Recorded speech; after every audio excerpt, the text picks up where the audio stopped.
cringe at self-congratulatory police press conferences following a significant act of prevention, or, as in this case, a significant case closure that swiftly brings a predator like this one to justice.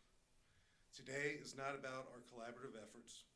It's not about our local law enforcement partnerships, and not about the great police work and investigative work. Those are givens and things our community simply expects from us, and we routinely deliver. Today is about 2 sexual assault victims and a staunch reminder why it is still necessary to have a Sexual Assault Awareness Month, one that begins in just a few days and lasts throughout the month of April. In the meantime, Kevin Lopez-Altan is off the streets and facing criminal charges that I trust will keep him behind bars for the rest of his life. Kevin. Thank you, Chief. A man is in custody after 2 brutal and horrifying attacks on Northern Virginia women this past week. This past Wednesday, a man forced his way into an Annandale business. The suspect knocked on the door and was told that the business was closed, but he continued to knock. The business owner opened the door to explain that the business was closed, but the offender pushed his way inside and held the victim captive inside her own business for several hours. Throughout this nightmare, the suspect sexually assaulted the victim repeatedly and threatened to kill her if she didn't do exactly what he told her to do. The victim found a moment when the suspect's attention was diverted and bravely took that opportunity to escape. She ran to a nearby business and she asked for someone to call for help. Officers arrived on scene and they immediately contacted detectives from our sex crimes unit and our crime scene section to assist with the investigation. Detectives located an enormous amount of evidence to include fingerprints that our suspect left behind. Detectives worked nonstop for over 24 hours, just hoping to get a break in this case. While detectives were investigating, they learned that the Northern Virginia Community College Police Department was working a separate attack on a separate victim from Thursday night. This victim was a student. The case on campus involved a lone female who was sexually assaulted by a suspect, and she courageously fought him off. Detectives from both jurisdictions compared information and determined that they were looking for the same man. On Friday, an officer with the Northern Virginia Community College Police Department received information from detectives on the suspect to include unique tattoos that he had and unique mannerisms that he had. And the officer immediately identified a possible suspect from the tattoos and the specific mannerisms. As this information was being tracked down, investigators from our Navarra section of our Cyber and Forensics Bureau analyzed the fingerprints that were lifted at the scene, and they compared them directly to the prints of the suspect, and we determined that they were an exact match. This past Friday, detectives from both departments coordinated efforts on a manhunt for our suspect, Kevin Lopez-Altan, 24 years of age, from Annandale. Lopez-Altan is known to hang out in various shopping centers in Annandale, and after learning this, the FCPD saturated the Annandale area looking for Lopez-Altan. A short time later, around 1:20 p.m. on Friday, an FCPD sergeant who was in the area located Lopez-Altan in the Heritage Center shopping center, and he took him into custody. Lopez-Altan has been charged by both agencies with a total of 12 violent felony offenses, to include numerous counts of rape, attempted rape, abduction, and strangulation. Lopez-Altan is being held without bond at the Fairfax County Adult Detention Center. We are thankful for the hard work and dedication of our officers from both agencies, as well as the victim advocates who worked around the clock to ensure the safety of our community. Lastly, I want to recognize the bravery of the 2 victims whose courage to come forward undoubtedly prevented Lopez-Altan from striking again. With that, we'll take any questions. Were these victims chosen at random, according to your investigation so far, or did you know these women at all? So we believe that these victims were chosen at random by Lopez-Altan. We are still investigating any possible connection that he might have had, but all indication right now shows that it was random. There are 12 charges. Are they associated with just these two cases, or are you thinking he's been involved in other cases? So right now, these 12 charges are associated with the charges from Fairfax County Police Department and also from Northern Virginia Community College. But we're always asking to see if the community knows anything. If you know anything about Lopez-Altan, we're asking you to please call us. And if you yourself are a victim, please call us so we can know more and we can help you. Do you believe he might be connected to other cases, especially with this kind of history? So at this point, we have no indication that there are other cases out there. But again, if there are any victims, we certainly need to hear from you. You have one on Wednesday, one on Thursday. How convinced are you he would have struck again if you hadn't caught him when you did? Yeah, so we stopped any further attacks that he may have caused, but certainly he struck 2 days in a row, and we're confident that we prevented other potential victims.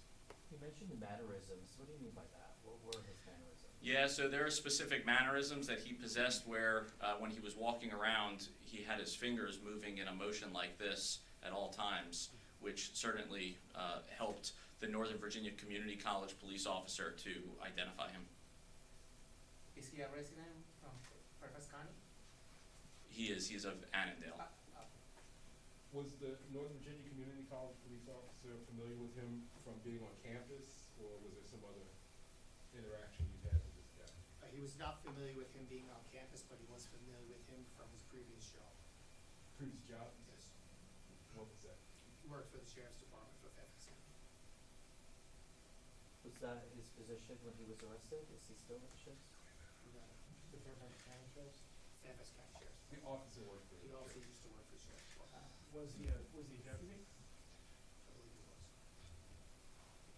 So the officer who identified the mannerisms is currently a Northern Virginia Community College police officer. He had prior interactions with him while he was a Fairfax County sheriff deputy. How long ago was that he had the prior interactions with him? That might not sure. So do you know how long he was? So we can certainly get back to you. I'm not sure exactly how long he was a deputy versus how long he's been working for. It sounds like this guy had a history with police. I mean, is that fair to say? His criminal history, and you all can look up his criminal history, we don't provide that at press conferences anymore, but he was certainly known to law enforcement, but not extensively. So it can't go unnoted that the Northern Virginia Community College police officer, based on his remembrance of this perpetrator when he was employed as a deputy sheriff, was absolutely instrumental in breaking this case wide open. We believe he absolutely, positively would have struck again. We know that from the way he interacted with our detectives. We know that from his demeanor, his disposition. I would be shocked if there aren't other victims that he's left in his wake, and that's why we want to intentionally solicit any information about him from previous victims or people who know him in the community. These two acts were so brazen, so bold, so daring, that it would be hard for me to believe that he hasn't struck before. The Fairfax County business incident, was there any other reason that turned him away aside from being closed? Was he acting inappropriately, being aggressive? Yeah, it was closed, and he made several efforts to get inside. They were thwarted by our victim the first couple occasions, but then he successfully forced his way inside that business, and that's where he spent the next several hours attacking again and again and again our victim. When we say several hours, how many hours? Several, up to 8. How is the victim doing? Anything? She's traumatized. She's traumatized, but thankfully she's still here with us. She's very, very brave, like Captain Spatal said, very brave woman to come forward, to take advantage of an opportunity to escape. But she was the victim of an attack that nobody should ever have to endure. Was she the owner of that shop, or just? We're not discussing her status. You know, we have a responsibility to protect her identity, so we're not talking about who she is or exactly where she works in an effort to do just that. on that note, I realize you can't say what exactly the shop is. Is it a shop, is it in like a shopping center? Yeah, it's at a business place. That's about as far as I can go. Again, the main message here is we took a monstrous predator off the street. And if you want to see pure evil, take a look at that picture of Kevin Lopez-Altan. And again, our sketch artist, the best I've ever worked with, an uncanny resemblance in her sketch to our predator in this case. Can anyone go into details on the 20-year-old, how she was able to get away? Was she a student, you said, at the college? She was a student. Can you walk up to the mic, please? Thank you. She was a student at the college. And how was she able to get away and avoid this guy? Well, at the time that it occurred, there was another student who was close by, who made himself available to assist her, and the subject ran off. Was it night, was it dark, I assume? It was in the evening. It was Thursday evening at 8:50 p.m. On the Annandale campus. From the college perspective, is the police department doing anything else differently as a result of this incident? Well, whenever something like this happens, we always review our protocols and procedures. We have extra patrols out around the campus. We work with our local partners in all our jurisdictions to keep the campuses safe. And then as far as I know he frequented shopping centers in the Annandale area, no complaints at all from other people of any suspicious person going up? I mean, I guess that seems pretty a broad complaint. Has there anyone been concerned of someone looking similar to him before? So to our knowledge and through our investigation, we have not uncovered any other reports about him. But again, if anybody has seen him and does want to contact the police department to report anything that they have seen with Lopez-Altan, we certainly want to hear from them. Since he was known to you prior, what do you think set him off or led him to do one and try to do another in 2 days? Yeah, Matt, sometimes it's natural for us to explain evil behavior like this. We look for a reason. There is no reason beyond he is evil personified. He's brutal in his attacks on women. He's relentless in his attacks on women. And the fact that we were able to literally stop him from offending again and again and again is something that local law enforcement is tasked with, and we're proud that we were able to put him in handcuffs. But we can't begin to explain criminal misconduct like his, evil criminal misconduct. I wish I had an answer for you, but what he did was unspeakable. Is it your understanding he was working alone in these attacks? Yes. Anyone else? Is the sheriff's department at all involved in this? No. Investigation? No, I'm not sure why they would be, unless you have a follow-up to that. Yeah. Okay.